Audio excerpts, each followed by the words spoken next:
ჯონკა ხორნაული ვახსენეთ რამდენჯერმე ხოთეფიმ შეაშვილის რომანი და მთავარი გმირის პროტოტიპი თვითონ ხოთეც არის და მისი თვისებებიც არის შეიძლება სხვაებიც არიან მაგრამ ყველაზე მკვეთრად მაინც როგორც თავის დროზე გავრცელდა ეს ხმა და ასე მოდიოდა იგულისხმებოდა ჯონკა ხორნაულში ივანე ხორნაული ბატონი გიგის მამა და მინდა ბატონ გიგის ვთხოვო რომ ზანოს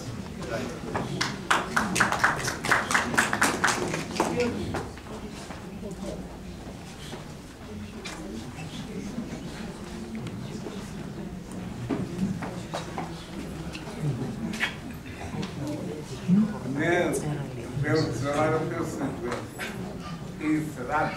მინდოდა მეთქვა ჩემს წერილში მაგრამ დავამატებ იმას კიდევ რომ რაც იქ არ მიწერია მამაჩემი მარო ხორნაული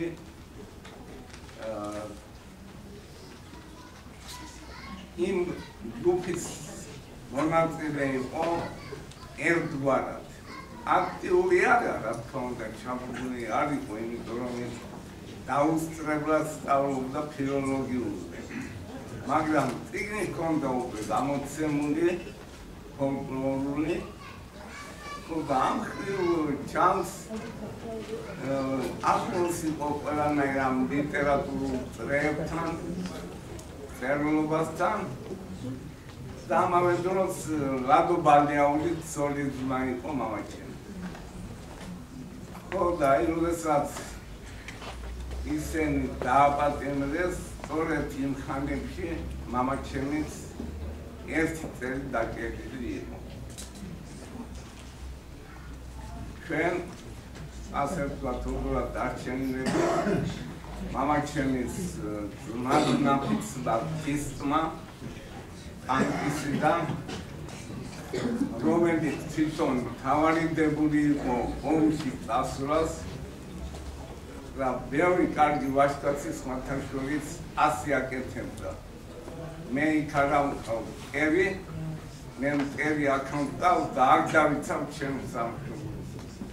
ხო და ასეთი ვაჟკაცი იყო ის ქისტი რევას ფარეუნი იმ ქისტებით ჩამომავალი ვინც ქაქუცასთან ერთად იბრძოდნენ ხმათან შორის ანკიში ბევრი ქართველი იყო რომ აბიძებდა კაგებელთან იყვნენ შეკრულები ვინ ეხმარებოდა ქაქუცას ამ დროს ქისტები 100 კაცი იყო ქაქუცას რაზმში საქართველოს თავშეფრთხილები აი ასე კაცს დაუყანა ჩვენ რამე მოვიდა მე ვიყავი მაშინ 4 წლის ჩემი მომდევნო ძმა 2 წლის და მესამე ძმა 2 წლის აი ესენი უგინში ჩავატყეს აი ასე მამით და ჯერჯა უკან მათაშორის თაში ასეთ წესი იყო მამაკაცი გაუცილებლად იაბოს ცხენზე და ქალი აუცილებლად ფაშატზე და აი ამ ფაშატის ცხენის უგინებში ვარგით და მთელ ის იმ რევაზმა ქისტმა მე დამისვა ცხენის ტახტაზე წინ და მთელი ღამე სიარულით გათენებისას ჩავახციეთ პანკში ერთი წელი შეგვინახა იმ ქისტმა და მე წლის შემდეგ მამაჩემი გამოუშვეს და ჩვენს დაგვაბრუნეს უკანასკნელ ხო და აი ეს ლიტერატურა მამაჩემს თაში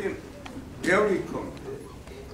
ჯერ კიდევ პაპაჩემს თავის დროზე კარგი ბიბლიოთეკა ჰქონდა რითიც ვაჟაფშავე და სარგებლობდა დიდი განათლებული კაცი არ იყო ის მეთქევე იყო მაგრამ ჟურნალ გაზეთი და წიგნი თუ რამე გამოდიოდა თბილისში ყველაფერი გამოწერილი ჰქონდა და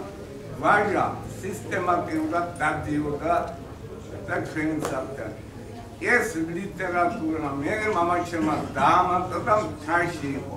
საბედნიეროდ კგბ-მ იქ ვერ მოამბნო იმას. და შემდეგში ჩემს ბავშვობაში მწერლები, ბევრი მეგობარი თვითონ დასამსვენებლად ამოდიოდნენ ჩვენთან და ლიტერატურას იკითხულობდნენ. აკრძალულობდნენ. და მერე მეც როცა მიწერია კიდეც პოტე ხიმშიაშვილის ჯონქა კორნაუდი მე აღმოაჩინე იქ და დავიკითხე ისეთი ლიტერატურა მასთან ერთად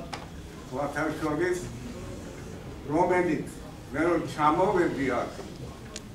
უნივერსიტეტში ასე თქვა თბილისელი ცოტა ისეთი სვეტები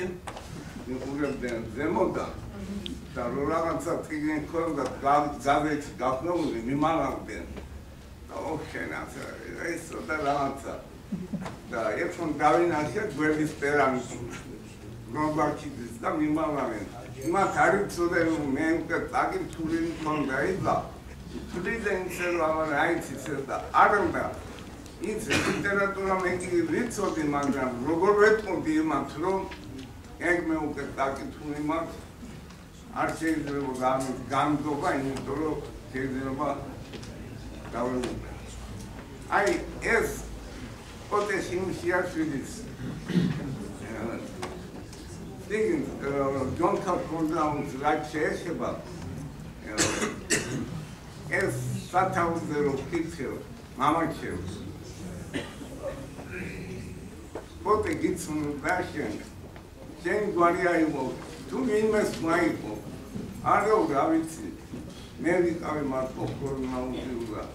მე მოიწვარბანი მე თერაპიული უწია